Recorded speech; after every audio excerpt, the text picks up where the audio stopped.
Right. तो हम मिले, मैंने टीमएस की प्रेजेंटेशन दिखाई, राइट। खुद गांव से बिलोंग करता है, नलसरोवर से बिलोंग करता है, राइट। तो बताया कि सर कार लेनी है, क्या लेना है, कार। और फरवरी 2019 में उन्होंने बिजनेस ज्वाइन किया। कार कब आई, कार कैसे आई, किस तरह उन्होंने मेहनत की, वो खुद बताएंगे, राइट। तो I would like to call on the stage मेहनत का दूसरा वर्ड, परिश्रम का दूसरा word, right. Please Vijay Balaji.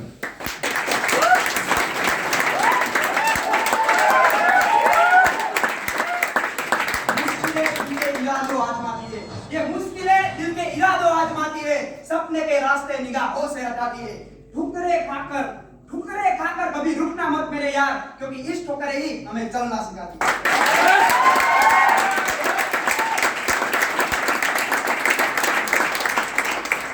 मैं सर विजय बारिया ग्रीन सिटी गांधीनगर में इंजीनियरिंग कर रहा हूँ और यहाँ की बाजू की सिटी नलसरोवर के गांव, एक छोटे से गांव में से आ रहा हूँ। बात करता हूँ 2 साल पहले की, जब मैंने टीमएक्स ज्वाइन नहीं किया था। उसके पहले एक कॉलेज का टाइम चल रहा था और वैसे भी बहुत सारा टाइम पास हो रहा था। तो मैं सोच रहा था कि एक पार्ट टाइम जॉब मिल जाए, वैसा सोच ही रहा था। और कुछ दिन में ही मेरे सामने एक इनविटेशन आया, टीमएक्स की प्रेजेंटेशन का इनविटेशन आया। तो मैं सोचा कि संडे का दिन था, वैसे तो मैं फ्री था, तो एक बार चला गया। टीमएक्स का पूरा का प्रेजेंटेशन देखने के बाद मैंने कई सारे फ्रेंड को बताया, मेरे पापा को बताया, लेकिन सभी लोगों ने मेरे को मना किया कि ये बिजनेस नहीं करने का है। लेकिन फिर भी खुद का डिसीजन लेके जो भी डाउट थे ना, और रात को 12 बजे तक सोल्व किए और उसी दिन निर्णय कर लिया था कि अब करूंगा ना तो टीमएक्स ही करूंगा, उसके अलावा कुछ भी नहीं करूंगा। उनके बाद दूसरे दिन लोगों को प्लान कैसे दिखाना है वो सीख लिया। और उनके बाद मैं मार्केट में अभी तक करीब 2 साल हो गए। जब कोई मेरे साथ कोई भी वर्क नहीं कर रहा था ना, तब से लेके आज तक मैंने सभी लोगों को प्लान दिखाया ना, मेरे फ्रेंड को प्लान दिखाया, डाउनलाइन को प्लान दिखाया। तो आज तक सब 2 साल हो गए, लेकिन मैंने कभी किसी फ्रेंड को प्लान दिखाने के लिए मेरी अपलाइन को नहीं कहा। तो आपको भी इस बिजनेस में सर आगे आना हो ना, तो सबसे पहले आपको प्लान दिखाना आता होना चाहिए। तो सबसे पहले आपको प्लान दिखाना आता होना, उसके बाद जैसे ही आप मार्केट में प्लान दिखाने के लिए जाते हो ना, तो कई सारे फ्रेंड आप पर हंसने लगेंगे, कई सारे फ्रेंड आपके मजाक उड़ाने लगेंगे। तो मार्केट में 99% ऐसे लोग हैं ना जो हंसी मजाक के कारण अपना बिजनेस है ना वो छोड़ देते हैं। तो इसके रिलेटेड एक छोटी सी स्टोरी है। एक बार क्या होता है कि वो चील बाज का बच्चा होता है ना, वो उसका अंडा एक बार मुर्गी के अंडे के अंदर गिर जाता है। उसका ना पता मुर्गी को होता है, ना ही पता चील को होता है। उसके बाद जो चील का अंडा होता है ना, उसमें से ऐसे ही बच्चा पैदा होता है ना, जैसे कि बाकी के मुर्गे के अंडे में से बच्चा होता है।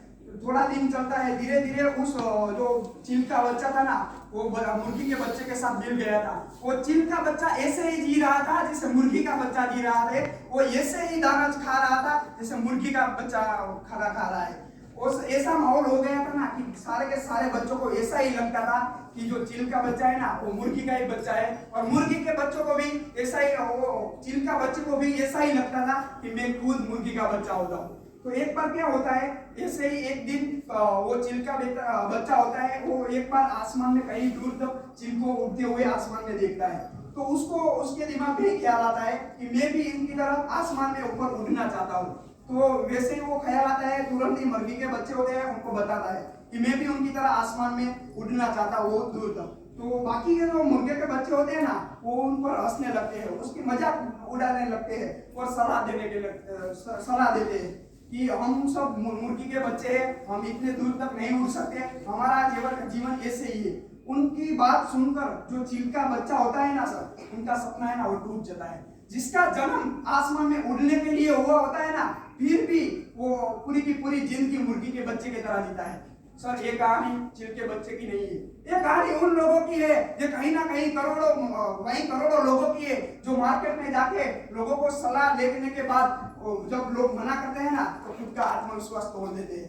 आप भी एक बाज की तरह ऊंची उड़ान उड़ सकते हो, लेकिन उनके लिए आपके जो आप लोगों को दूसरों लोगों की सलाह लेने के लिए बंद करनी पड़ेगी। वैसे भी क्यों सुनता है उन लोगों की जिन्होंने अपनी जिंदगी में कुछ किया ही नहीं? अरे जाके देख एक बार, अपने गांव में है ऐसा कोई इंसान जिन्होंने इतना नाम कमा लिया है जितना तो कमाना चाहता है? अरे देख तो सही, ऐसा है कोई इंसान जो ऐसी कार में घूमना चाहता है? जेसिका में तू घूमना चाहता है तो तू वो करेगा जो सब लोग करते हैं, तो तुझे वही मिलने वाला है जो सबको मिलता है। लेकिन तू वो करेगा ना जो आज तक किसी ने नहीं किया, तो तुझे डेफिनेटली वही मिलेगा जो आज तक किसी को नहीं मिला।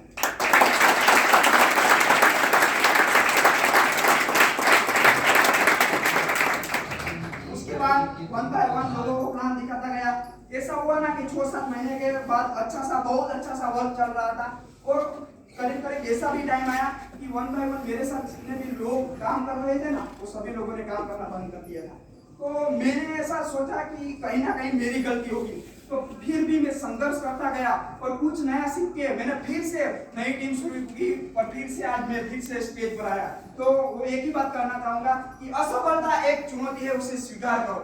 असफलता एक चुनौती है, उसे स्वीकार करो। क्या कमी रह गई है उसे ढूंढो, फिर सहार करो। जब तक ना सफल हो नींद चैन को त्यागो तुम, जब तक ना सफल हो नींद चैन को त्यागो तुम। संघर्ष का मैदान छोड़कर मत भागो तुम, कुछ किए बिना जयकार नहीं होती, कोशिश करने वालों की कभी हार नहीं।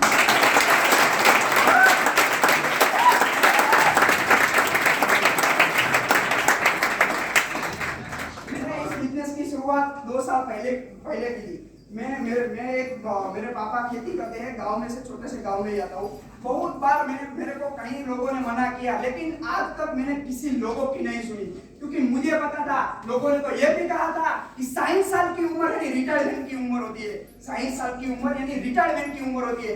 लेकिन एक ऐसा भी इंसान था कि 75 उम्र होने के बाद भी सक्सेसफुल मूवी रन चलाते हैं, वो भी किसी बाप के रोल में नहीं, हीरो के रोल में। और वो आज कहता है बुढ़ा होगा तेरा बाप, मिस्टर अमिताभ बच्चन।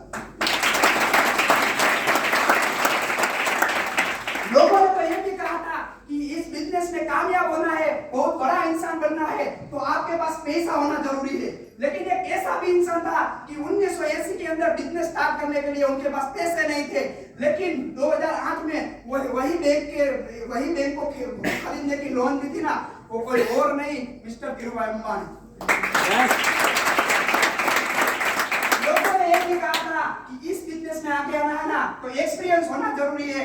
लेकिन एक ऐसा भी इंसान था ना कि 16 साल की एज में पाकिस्तान के सामने मैच खेलता है, और आज हम God father of cricket mister Sachin Tendulkar के नाम से जानते हैं। जब मैंने बिजनेस स्टार्ट किया था ना सर, तब लोगों ने ये भी कहा था कि विजय भाई इस बिजनेस से तू कुछ नहीं कर सकता। लेकिन यही विजय बारिया ने 19 साल की उम्र में 1 साल के अंदर ही टीमेक्स में से 7.5 लाख की ग्रांड आइडेंटिटी कर दी।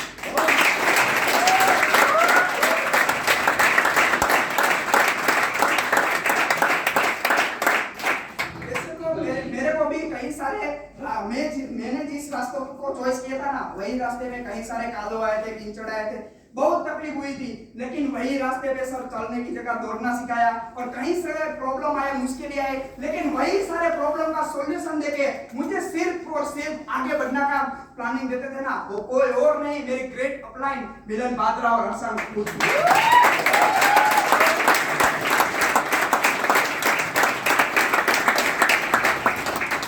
लास्ट में सर एक ही बात कहूंगा कि हर मरे हुए इंसान को भी जिंदा कर देंगे हम, हर मरे हुए इंसान को भी जिंदा कर देंगे हम, हर मुरझे हुए फूल को भी खिलना सिखा देंगे हम।